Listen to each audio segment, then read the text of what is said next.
سلام عليك يا حبيب سلام عليك صلوات الله عليك cahaya telah menerangi. Assalamualaikum warahmatullahi wabarakatuh.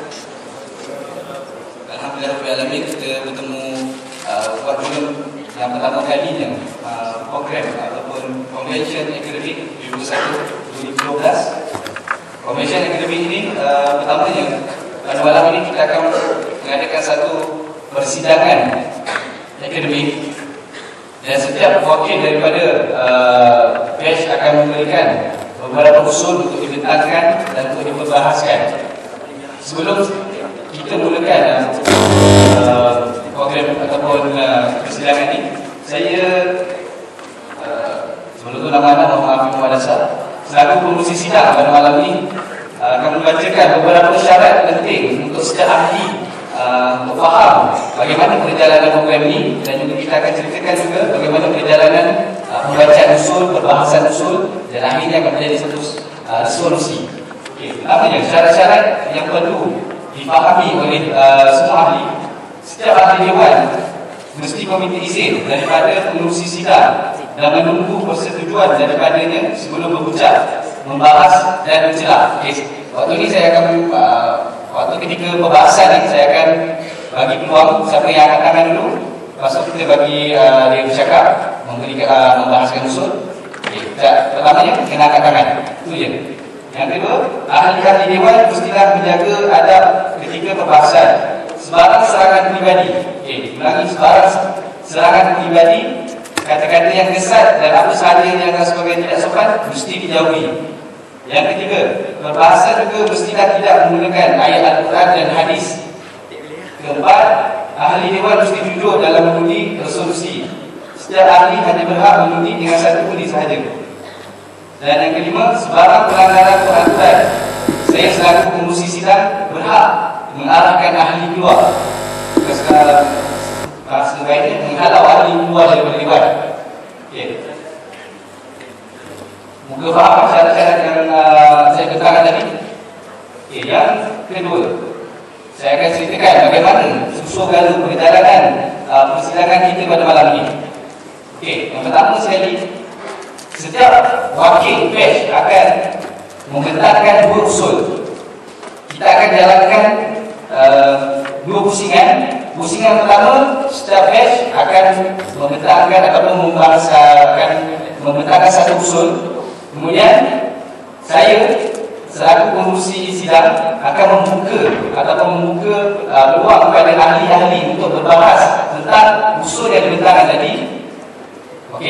Andai kata tiada satu bantahan ataupun tak ada bantahan langsung daripada ahli-ahli, maka ia terus menjadi satu resolusi. Faham? Kalau tak ada bantahan ataupun tak ada pembincangan usul ni, kita akan jadikan ini sebagai satu resolusi. Yang kedua, jika ada bantahan pada usul ini, maka saya akan memberi peluang selama 20 minit. Kita tengok pada keadaan. Kalau macam di situ agak hangat, kita bagi lama sikit lah, 20 minit kepada ahli untuk membahas. Saya berikan saya nak bagi tasdik kepada semua. Usul yang diberikan pada malam ini adalah tanggungjawab anda semua. Anda tidak boleh berdiam diri ataupun tidak boleh hanya menggoyang kaki, tapi kena setidak-tidaknya kena memberi satu cadangan ataupun memberi sokongan ataupun membantah. Itu saja. Sebab ini tanggungjawab anda. Selepas perbahasan, masing-masing telah mendekatkan hujah masing-masing, maka kita akan membuka kepada undian. Kita ada ahli-ahli yang akan mengira undian. Diberi 2/3 daripada ahli yang mengundi ataupun setuju, maka ia akan menjadi satu solusi.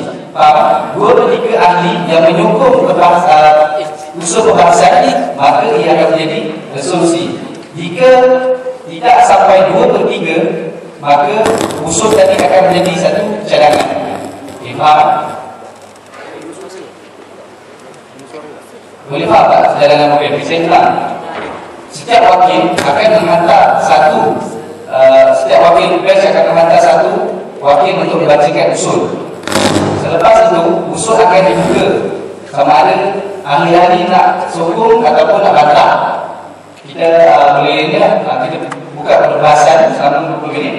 Okey. Kalau tak ada orang nak bantah usul ni, dia akan menjadi satu resolusi. Terus secara automatik jadi resolusi. Tapi jika masih ada perdebatan, kita buka pada perdebatan, dan jika perdebatan itu berlangsung selama 20 minit, dan akhirnya kita akan buat pada undian 2/3 daripada ahli yang menyokong atau menyokong usul ini akan secara otomatik menjadi satu resolusi. Jika tak sampai 2/3 yang menyokong, maka usul tadi akan menjadi satu cadangan. Okey, syarat yang ke-6, tambahan syarat ke-6 daripada matlamat. Okey, hendaklah usul yang dibentangkan ataupun usul yang dibahaskan, hujah yang dibahaskan berkaitan dengan akademik sahaja, tidak terlibat dengan perkara-perkara lain. Okey, jelas?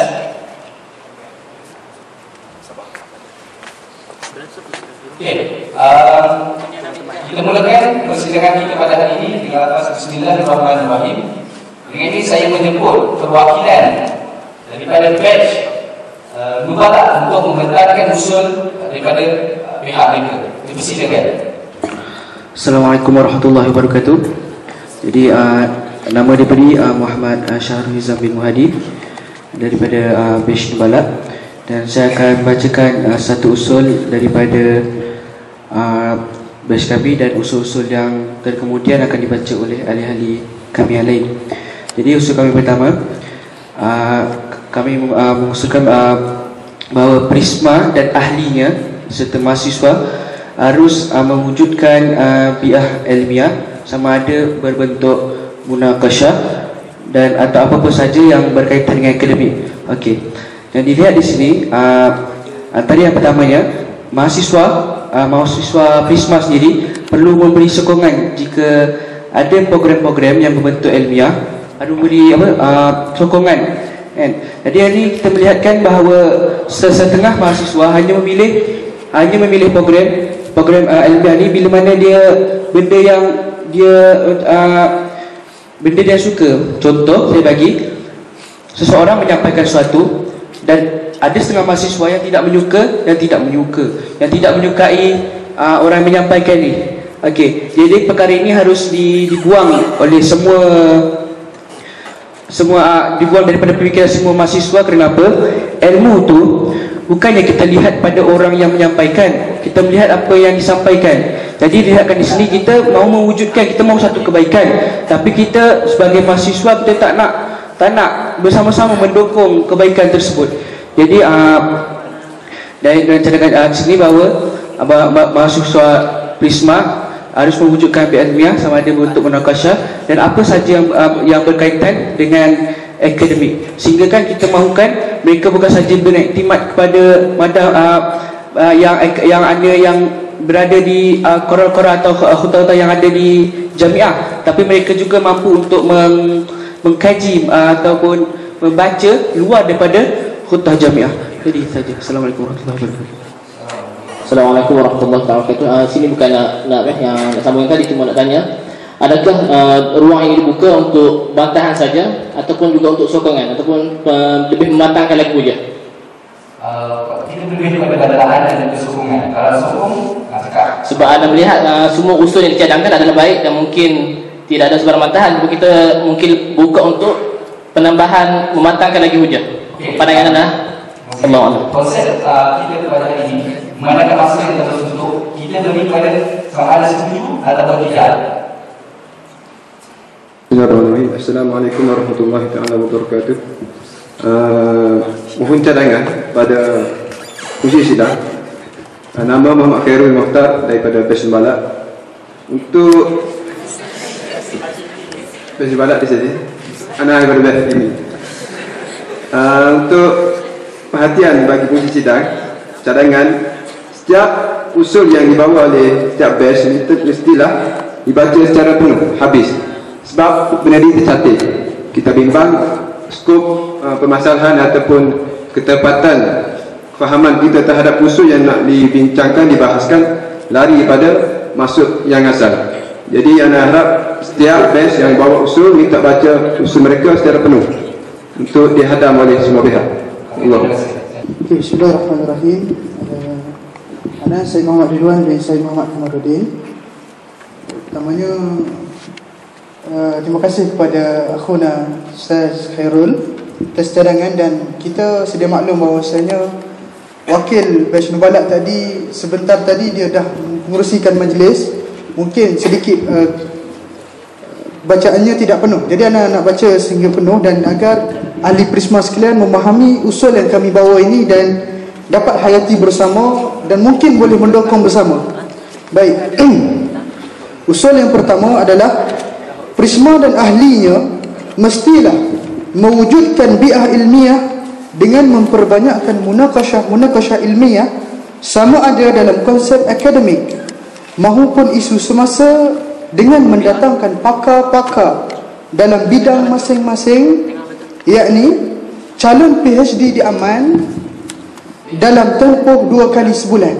Kita sedia maklum bahawasanya mahasiswa-mahasiswa ataupun mahasiswa-mahasiswi di Jamiatul Ahlul Bait sekarang ini, kita merasakan kurangnya munakashah ilmiah yang mana melibatkan ataupun mendatangkan sendiri pakar-pakar yang khusus dalam bidang tersebut. Contoh yang anda boleh bagi, ramai calon-calon yang ada di Aman, calon-calon PhD yang ada di Aman, khususnya dalam pelbagai bidang, baik bidang tafsirnya, baik bidang hadisnya, baik bidang fiqhnya. Kita menjemput datang ke bumi Mafraq yang gersang ini supaya dapat menyiram ilmu dan dan lebih ataupun lebih membuka minda. Ya, terima kasih sudah menerusi. Okey, jadi usul yang kami cuba tekankan, kami memohon kepada Prisma dan ahlinya untuk mendatangkan khususnya dari Aman calon-calon PhD dalam pelbagai bidang, tak kira daripada bidang apa sekalipun, supaya wujudnya munakashah ilmiah. Kita sedia maklum bahawasanya mahasiswa yang ada di Mafraq ini, okey, bila disebut munakashah ilmiah, apatah lagi bila disebut isu-isu yang sensitif, isu-isu yang konservatif, kita merasakan tak senang duduk. Kita merasakan apa menimbulkan isu-isu yang menyebabkan perbalahan. Sedangkan mentaliti mahasiswa sepatutnya bukan begini. Bila timbulnya sesuatu isu, seharusnya mahasiswa bertindak secara adil dan bertindak mendahulukan ilmu. Jadi ana menyatakan usul kami bertegas dengan usul kami yang kami bawa. Terima kasih kepada Ustaz. Okey. Zafri Amali Amaladin Hakimi. Saya membantah secara 80% dari apa yang diusulkan oleh Ustaz Syed Ridwan sebentar tadi daripada Nubalak. Alasannya seperti yang pengurusi sidang cakap sebentar tadi, kenapa kita tidak menggunakan sepenuhnya wakil ataupun tenaga pengajar daripada Al-Bait sendiri. Dan seperti mana kita tahu, calon-calon PhD di Aman adalah dari kalangan orang Malaysia, orang kampung kita. Kenapa perlunya kita ambil orang Melayu, sedangkan kita datang sini kita nak cari bahasa, dan bahasa ini merupakan salah satu daripada cabang ilmiah untuk kita menghadam kitab-kitab turas dan apa juga sekali bahan bacaan ilmiah. Dan ini stand saya dan juga stand daripada Hakimi. Allah A'lam. Bismillahirrahmanirrahim. Abdullah Suadi, PA 10014 daripada Pakatan Sahabat Vintage. Pertama sekali permohonan kursi sidang, saya mohon kalau boleh dan minta dibolehkan untuk pamerkan usul penuh di layar di hadapan. Kalau mempamerkan report kecil guna mikroskop pun tak nampak. Jadi mungkin boleh pamerkan usul penuh agar benda itu dapat diteliti. Okey, itu yang pertama. Dan yang kedua, mengenai apa yang dibawakan oleh Nubalak, secara peribadi ke secara dasar saya tak pasti, tapi secara dasarnya kami dalam pakatan kami menyetujui kedua-dua pandangan yang diberikan sama ada daripada Hakimi ataupun Nubala. Atas dasar kita tidak mahu biah ilmiah itu disekularkan dengan menampak kepada satu sudut sahaja. Kita perlu akui ada dalam part-part tertentu kita perlukan abang-abang, ayahanda-ayahanda kita sama ada di peringkat master ataupun PhD untuk memahamkan kita. Dan ada part-part tertentu dalam bidang ilmu, dalam disiplin ilmu yang kita memerlukan doktor Arab yang lebih fasih, lebih faqih dalam ilmu yang hendak disampaikan. Jadi dari kami pakatan kita perlukan kedua-duanya. Dan ana mengambil satu pandangan daripada Ustaz Anwar Ridwan baru-baru ini apabila membicarakan tentang ayat Quran berkaitan dengan tafaqquh fid din, apabila beliau mengatakan bahawa kita seharusnya apabila kita sudah fasih, kita sudah tahu, kita sudah mendapat ilmu daripada doktor jamiah dalam bahasa Arab, bagaimana kita hendak menghidupkan ilmu yang kita dapat itu. Jadi antara kaedah yang dicadangkan adalah dengan kita memanggil doktor-doktor, calon-calon PhD ataupun master daripada, tak kisah daripada Aman, daripada IBID, daripada Mafok sendiri, untuk kita menghidupkan ilmu-ilmu yang telah kita dapat daripada doktor-doktor jamiah. Jadi secara kasarnya kedua-duanya amat diperlukan dan perlu diseimbangkan tanpa diasingkan. Wallahu a'lam. Bismillahirrahmanirrahim. Berbalik kepada Ana nak menjawab balik apa yang dinyatakan oleh akhuna Ustaz Zafri. Baik, andai kata Ana nak membuka minda kita semua, andai kata kehadiran kita di bumi Mafraq perlu disirami oleh tokoh-tokoh ataupun doktor-doktor yang hanya berbangsa Arab, kalau begitu hentikan pengajian-pengajian yang diadakan oleh Ustaz Syarifat dan Ustaz Fidasa, sebab dia orang berbangsa Melayu. Okay. Ini jawapan kepada ia tidak relevan sebenarnya kalau kita nak membandingkan begitu. Dan kenapa boleh dibuat kelas, ana sengaja nak provoke minta maaf sidang. Okay. Kenapa boleh dibuat kelas fiqh halal haram? Kenapa tak datangkan doktor yang memang faqih dalam bidang tu, dalam bidang fiqh khususnya di Jami' Anil Baik, untuk mengajar dalam bahasa Arab? Okay. Persoalan bahasa ini tidak timbul. Yang penting adalah kefahaman kita dalam ilmu tersebut. Jadi Allah alam, kami bertegas dengan usul yang kami bawa. Bismillahirrahmanirrahim. Zafri Amali Ahmadadin. Saya masih lagi mempertahankan hujah dengan alasan kita memanggil Ustaz Ifwat, memanggil Ustaz Afidasa untuk bagi kelas, kelas-kelas ilmiah kepada ahli, kerana dia merupakan ahli kita. Okey, dia ahli kita dan dia, contohlah, bagi contoh yang senang, kita ambil satu mana kita seronok untuk orang dinasihati daripada mak sendiri ataupun mak orang lain. Biasanya begitu. Cadangan tetap bagus, cuma kita nak melahirkan ahli yang lebih banyak dan ahli yang lebih ramai boleh memberi. Kenapa kita tak gunakan ahli kita sebaiknya? Sedangkan ahli kita ramai, dekat 400 orang. Tapi kita tak gunakan kepakaran, kita tak gunakan ilmu yang ada pada ahli untuk kita sampaikan kepada ahli-ahli yang lain. Allahu a'lam. Terima kasih. Assalamualaikum warahmatullahi wabarakatuh. Muhammad Al-Amin bin Zakaria. Tuan Ibu Ketua,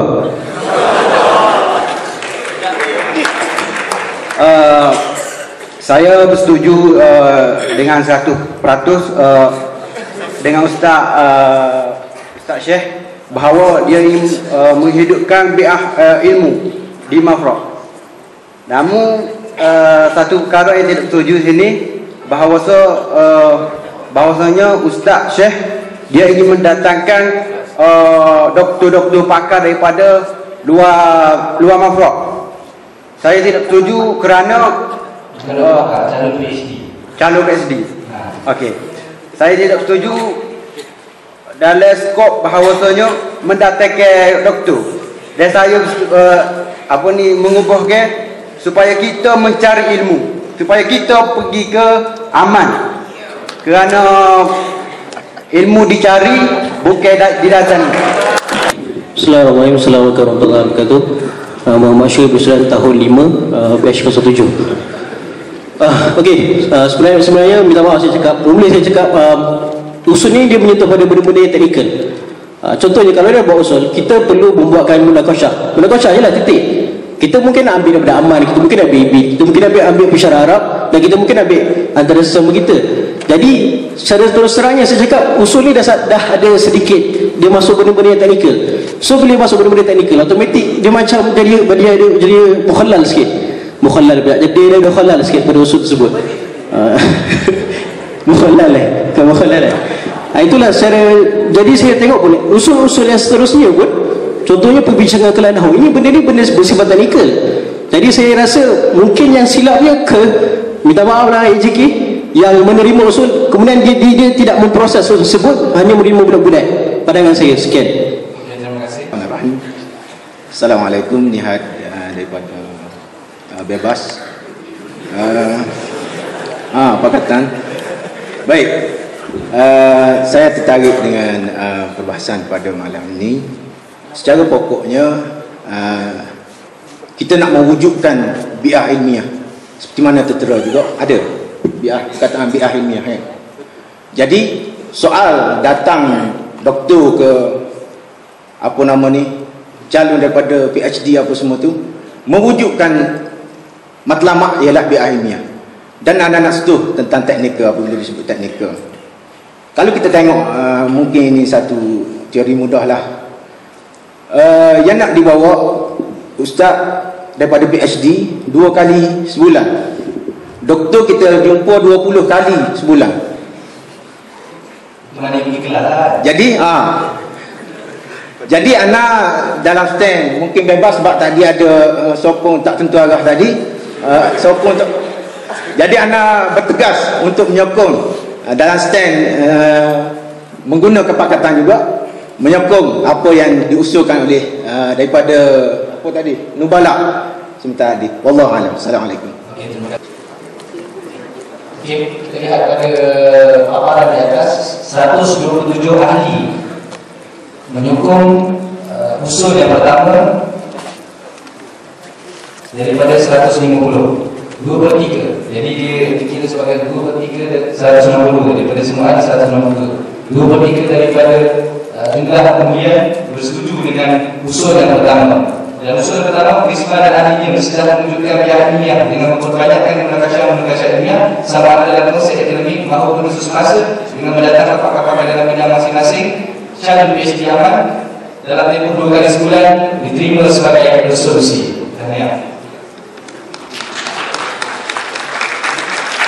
Bismillahirrahmanirrahim. Assalamualaikum warahmatullahi taala wabarakatuh. Waalaikumsalam. Nahmaduhu wa nusalli ala rasul karim, amma ba'd. Jadi Tuan Dewan. Okey, daripada usul yang dibawa oleh Hakimi adalah setiap mahasiswa Prisma perlu menguasai asas-asas dan kemahiran fardu ain dan fardu kifayah serta perlu menguasai teknik-teknik bersosial. Mengenai usul ini, ia bersifat usul kemasyarakatan atau ijtimaiyah. Yang mana usul ni kita lihat bahawa kita boleh kita boleh bagi tamsil mengenai amal fardu ain dan kifayah itu mengenai antaranya adalah setiap mahasiswa perlu menguasai kemahiran untuk memotong atau menyembelih. Dan selain itu mereka perlu juga mengetahui pengurusan jenazah dari segi kafan, mandikan jenazah sehingga pengubian. Antara yang lain adalah mereka dapat menguasai berjanji, bermahabat, tahlil jika ada yang tidak setuju, tak apa, itu tentang tamsilan saja. Selain itu setiap pelajar juga perlu menguasai ilmu miras, zakat, dan juga dalam untuk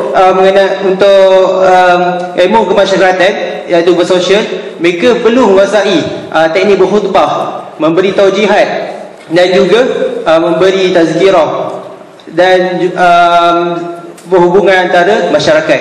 Jadi segala dilihat di sini adalah kita perlu memulakan usaha ini daripada mula dari sekarang. Sebab apa? Sebab bila kita balik kepada masyarakat nanti, kita takkan jumpa lagi peluang kita nak belajar tajwid nazah, kita nak belajar pemahaman ataupun usaha-usaha yang lain. Tapi bila kita balik, walaupun kita daripada mana-mana bahagian atau takhasus sekalipun, bila kita pulang kembali masyarakat, kita perlu memberi satu yang dinamakan, yang diistilahkan sebagai memberi sumbangan pada masyarakat. Dan inilah perlu kita lihat bahawa mana-mana perkara ini kita akan tonjolkan sebagai usaha daripada kuliah mana pun kita dapat memberi sumbangan. Sebab perkara ini jelas terletak pada bagi diri kita, orang-orang yang diberi mas'ul untuk usaha belajar di sini. Kita balik nanti kita akan keluar daripada masyarakat, selain daripada bagi ceramah, daripada mengajar, kita juga perlu memberi sumbangan. Jika ada fardu kifayah, kita kena tunaikan. Dan inilah kita perlu lihat macam mana kita perlu asah daripada di Jordan ni.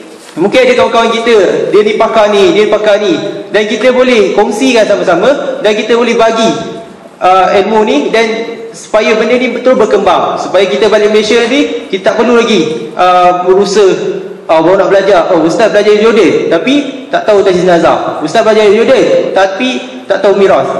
Ni benda-benda ni kita boleh lihat usaha daripada sekarang, dan harap kita boleh usahakan daripada sekarang, insya-Allah. Wallahu a'lam. Assalamualaikum warahmatullahi wabarakatuh. Nama saya Hashimi Rafsanjani bin Qasim. Bahaya tapi insya-Allah Muslim di sisi Allah, di sisi manusia. Saya di sini saya nak menyokonglah apa yang telah diutarakan oleh Bash Hakimi. Mana tadi hilang yang atas. Jadi dia kata yang saya tertarik di sini usulnya ialah teknik sosial. Teknik macam mana kita bersosial, ijtimaiyah dia kata. Kita bercampur dengan masyarakat. Teknik ini memang sangat penting. Sebab apa, kalau kita ada ilmu pun kita tak boleh nak pergi kepada masyarakat pun masalah juga. Duk bahas kitab dalam dewan je, tak cara masalah luar pun masalah juga. Benar tak? Asyik bercara pasal ilmu je. Inilah kisah ni kisah tu, harga minyak naik pun senyap juga. Tak cara. Orang buat zalim pun buat tak tahu juga. Ini pun masalah. Yang penting. Lagi satu, saya nak menyokong yang dia misal yang dibawa seperti apa tu, mahir dalam uruskan jenazah. Ini memang penting. Sebab apa, dia benda seperti ini perlukan praktikal. Kalau tak praktikal kita tak tahu. Jadi kalau sampai yang takut sampai masa kita tu, kita sendiri tak tahu. Walaupun ada ijazah sekalipun, ada master ke, tapi kalau tak pernah melakukan perkara itu secara praktikal, mungkin mendatangkan masalah pada kita semua. Yang saya rasa setakat tu lah nak sokong pun. Assalamualaikum. Bismillahirrahmanirrahim. Alhamdulillah rabbil alamin, wassalatu wassalamu ala asyrafil anbiya wal mursalin wa ala alihi wa sahbihi ajma'in. Assalamualaikum warahmatullahi wabarakatuh. Yang dimuliakan, yang berumah tangga, Ustaz Kandil Hafiz Dasar, seluruh staf jawatan kuasa konvensyen, sahabat pakatan, sahabat-sahabat Nubala Hakimi, dan semua mahasiswa-mahasiswi yang dikasihi sekalian. Okey, usul daripada pakatan yang berbunyi, Prisma perlu menjadikan MEKO sebagai entiti kompleks tabiah dan akademik. Jadi Tuan Pengerusi, untuk huraian sedikit, huraian mengenai usul yang dibawakan pada hari ini. Kita melihat pada hari ini kita sudah mempunyai satu tim, ataupun kita telah asingkan, meletakkan setiap mahasiswa ke dalam pasukan masing-masing, ke dalam tim masing-masing, atas dasar untuk kita membina syahsiah. Oleh dalam hal ini, pada kali ini kita mengusulkan untuk kita menjadikan, untuk pengetahuan, Beko pada tahun ini adalah tahun yang kedua, dan di mana ia adalah satu proses revolusi yang besar-besaran dilakukan pada sesi 2010, pada sesi 2010-2011 untuk kita memastikan mahasiswa dan juga mahasiswi di Ahlul Bait terlibat secara langsung dalam pembinaan dan pemantapan akademik jamiah dan kurikulum jamiah. Ana minta kau boleh kita highlightkan dua istilah ini sebab kita tidak mahu ada sebarang pengasingan dalam proses kita duduk di Bumi Jordan ini. Pertama ialah kita melihat kepada pemantapan dan pembinaan kurikulum jamiah. Madah-madah yang ada yang kita belajar bertemu dengan doktor 20 kali sebulan, yang tu kita mantapkan dan kita terus perkasakan dari masa ke semasa. Perkasa pula. Kita akan terus perkasakan insya-Allah. Pada masa yang sama, rentetan daripada usul daripada sahabat Hakimi dalam bab soft skill, dalam bab bersosial, maka kami mengusulkan juga untuk kita memastikan MEKO dijadikan satu mekanisme, satu instrumen untuk kita memantapkan ahli Prisma dalam bidang akademik, atau dalam kata lain yang merujuk kepada aktiviti pembinaan dalam bab pengurusan jenazah, dalam bab bertahlil kalau ada nak setuju tak ada masalah, dalam bab berdakwah dan sebagainya.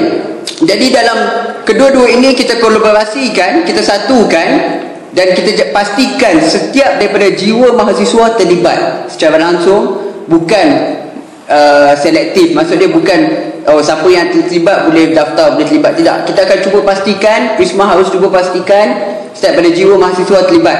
Itu yang pertama. Dan yang kedua, kumpulan ini dicadangkan dan anda yakin benda ini telah dibuat secara swasta oleh beberapa individu dalam Nubala, dalam Hakimi, dalam Pakatan pun ada, untuk mewujudkan study group SG sesama sendiri. Dan benda ini kita perkasakan lagi dan kita pastikan bukan saja kita yang terlibat, tetapi sahabat-sahabat kita, ahli-ahli rumah kita, sahabat-sahabat satu batch dengan kita juga akan terlibat dalam halaqah akademik, halaqah intelektual ini. Sebab tu saya pada hari ini, kami walaupun dalam pakatan, saya menjunjung kasih satu amanat yang dinyatakan oleh Datuk Seri Najib Tun Razak pada hari ini di Dewan Rakyat 16 Mac dalam satu agenda pelancaran I-Think di Parlimen. Beliau menyatakan, kalau boleh kita ambil note, beliau menyatakan first type of education that emphasize the road should be changed to emphasize the process of thinking skill in students so that they have the advantage of what we have learn to adapt to meet the challenge of the future. BI Kedah lah tu, baru faham dah. Atas kata lain, kita nak pastikan mahasiswa pada hari ini, rentetan juga daripada usul daripada Nubala untuk melahirkan bi'ah ilmiah. Jadi ini sebagai satu usul, kita menggabungkan usul Nubala dan usul Hakimi, iaitu kita melahirkan mahasiswa yang berfikir. Saya dulu pernah kena cop apabila saya bawa satu buku Syiah wa Sunni Ummatul Wahidah. Satu buku Syiah saya bawa, satu buku Syiah yang saya bawa, dan ada orang yang mengatakan pada saya, kenapa perlu enta membincangkan, kenapa perlu enta nak bincang balik benda yang dah ulama bincang dahulu. Jadi pada hari ini, kalau boleh kita nak pastikan mahasiswa dan juga mahasiswi sekalian, kita bukan membincangkan apa yang ulama dah bincang dahulu. Kita bukan nak buat hukum baru, tetapi kita nak tahu apa yang ulama bincang. Jadi dalam atas kapasiti, atas indikasi ini, saya mohon pada sesi Dewan untuk menyokong dalam kita membentuk satu, kita memperkasakan MEKO sebagai satu kumpulan yang kompleks dari segi akademik, intelektual, pembangunan insan dan juga ideologi. Gabung dua exco. Wallahu alam. Assalamualaikum. Waalaikumsalam warahmatullahi wabarakatuh. Amirul Aiman bin Abdullah daripada Bash Hakimi. Baik. Ana sekadar nak yalah dari segi sokongan sebenarnya, cuma nak tegaskan satu perkara dalam usul yang telah dibawa oleh Saudara Sa'adi tentang tarbiyah dan ilmiah, supaya pembawakan dalam MEKO sendiri tidak memisahkan antara tarbiyah dan ilmiah. Tarbiyah dan ilmiah itu saling, kita tahu semua, saling melengkapi. Kalau ada tarbiyah tanpa ilmiah, boleh jadi sesat seseorang tu, tak ada ilmu. Tapi kalau ada ilmu tanpa tarbiyah, kita boleh kata takabur, tak ada akhlak dan sebagainya. Jadi sokongan saya dan penegasan supaya tidak diasingkan antara dua entiti tersebut. Wallahu a'lam. Assalamualaikum warahmatullahi wabarakatuh. Bismillahirrahmanirrahim. Assalamualaikum warahmatullahi wabarakatuh. Daripada bebas, sebab tadi dibawa usul pakatan dan anak tak sokong, jadi anak berlepas, bukan khawarij. Okey, baik. Anak nak timbulkan persoalan bila diletakkan Meko di situ dan provokasi yang kena dan kita satu fikrah insya-Allah. Kenapa Meko dan sukan contoh Ustaz Syubli. Mana tak ada? Tak ada. Ustaz Syubli kita dia bawa satu perkara yang berkaitan dengan sukan. Dan suatu ketika dia nak meletakkan sukan ini sebagai satu entiti tarbiyah jasmani dan juga satu ilmiah di dalam sukan. Sukan ini dari sudut sejarahnya contoh. Dan ini perlu, kenapa di-highlightkan di situ Meko? Itu persoalan. Boleh diminta ada yang mendukung benda ni jawab. Okey, bismillahirrahmanirrahim. Okey, menjawab soalan daripada pengurusi sidang dan juga daripada Khawarij, daripada sahabat Niham Anwar. Okey, izinkan saya untuk membawakan kronologi pembinaan Meko. Macam saya cakapkan pada sesi 2010-2011 dalam sesi Presiden Fikri Husaini, meletakkan satu fatrah untuk kita menyatukan ahli. Dan Meko adalah satu, sebab kenapa saya sebut Meko, okey? Okey. Pertama sekali, kita kena faham istilahnya. Yang pertama, kita ada MG Mahabbah Group, di mana MG ini ialah semua terlibat. Dan untuk pengetahuan umum, dan benda ini telah dikhabarkan sebelum ini juga, Meko adalah satu proses revolusi yang telah dibuat pada tahun lepas. Okey, peserta pertama Meko ialah Hakimi. Peserta pertama Meko adalah Hakimi. Dan pada hari ini alhamdulillah Hakimi telah membuktikan bahawa Meko memberikan kesan positif pada mereka dari sudut kesatuan mereka. Itu pertama. Dan kita dalam proses sebab saya sebagai salah seorang Meko, dan kita melihat proses yang kedua ialah dalam Nubalak, dan kita meletakkan pakatan vintage dan juga sahabat dalam satu batch yang besar. Kita tidak mengkumpulankan. Okey, benda tu akarnya sudah ada. Apakah pucuk yang kita nak keluarkan? Apakah pokok yang kita nak hasilkan? Jadi cadangan saya, kita gunakan apa yang sudah ada sekarang ini, kita bentukkan ia, dan kita jangan sesekali kita pisahkan antara akademik dan juga tarbiyah ini, kita satukan. Okey, Meko, Mentor Council, saya cadangkan kita menjadikan Mentor Council sebagai satu entiti yang mengumpulkan semua yang muadal 80 ke atas sebagai satu tenaga yang akan memastikan ahli-ahli mereka di bawah yang masuk dalam Mahabbah Group akan sama naik muadal seperti mana mereka sebagai mentor. Itu yang pertama. Dan yang kedua, persoalan mengenai sukan, mengenai ekonomi, kebudayaan dan sebagainya, kita jangan pisahkan dan kita jangan sekulakan persatuan kita. Apabila dikatakan persatuan yang membawa dasar, saya ingat manifesto yang dibawakan oleh Fikri Husaini dalam pilihan raya sebelum ini, manifesto untuk memastikan Prisma membawa bi'ah solehah, dalam memastikan Prisma menjadi satu, membawa bi'ah akademik, bi'ah ilmiah dan sebagainya. Saya yakin dan percaya kalau kita mengizinkan setiap daripada ESCO dan setiap daripada kita untuk terlibat dalam membangunkan akademik dalam bidang masing-masing, kita membangunkan tarbiyah dalam bidang masing-masing, saya rasa itu adalah satu bi'ah yang cukup agama, dan itu adalah bidang yang ilmiah. Okey, jadi menjawab pada soalan sukan, sukan boleh bawa agenda akademik dan juga agenda tarbiyah dalam skop ko-akademik, dalam skop sukan. Dan ada ramai skop ekonomi boleh bawa dalam bidang iktisad Islami, contohnya dia boleh bawa perbahasan, perbincangan mengenai iktisad Islami dan sebagainya. Kita terbuka dan kita pastikan semua esko, semua daripada kita, kaki tangan, kepala, perut dan sebagainya memainkan peranan dalam pembangunan biar. Meko hanya sebagai satu entiti, mentor council yang menjadi jawatankuasa pemandu dalam memastikan akademik mahasiswa. Wallahu a'lam. Bismillahirrahmanirrahim. Assalamualaikum warahmatullahi wabarakatuh. Nama saya Dayan Junaidah binti Juani daripada batch Nubalak. kami ingin membuat satu provokasi kepada usul yang dibentangkan oleh batch pakatan pada hari ini. Persoalan yang pertama ingin kami utarakan, adakah semua orang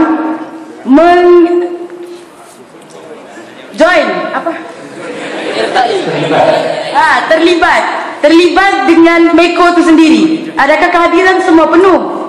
Itu persoalan yang pertama. Persoalan yang kedua, kalaulah di dalam tadi Ustaz Suhadi dia mengatakan bahawa yang muadal 80% dikumpulkan untuk dibawa satu orang cakap membantu anak-anak Meko yang lain tu sama-sama dengan dia. Bagaimana pula kalau orang itu muadal dia rendah, muadal dia 60%, tetapi ilmu yang dia ada, akademik yang dia ada melebihi orang yang punya muadal 80%, kerana ilmu kita bukan di buku saja.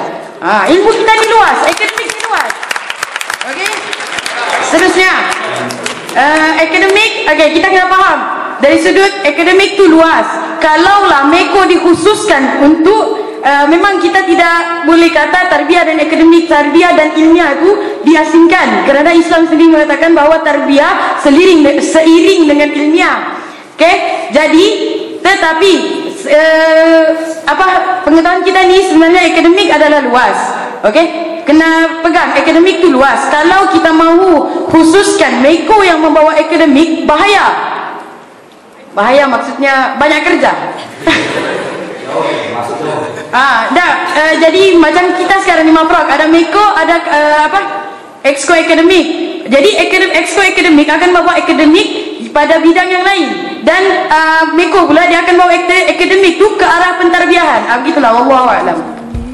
Di seluruh penjuru alam setelah kelahiran Nabi junjungan yang mulia.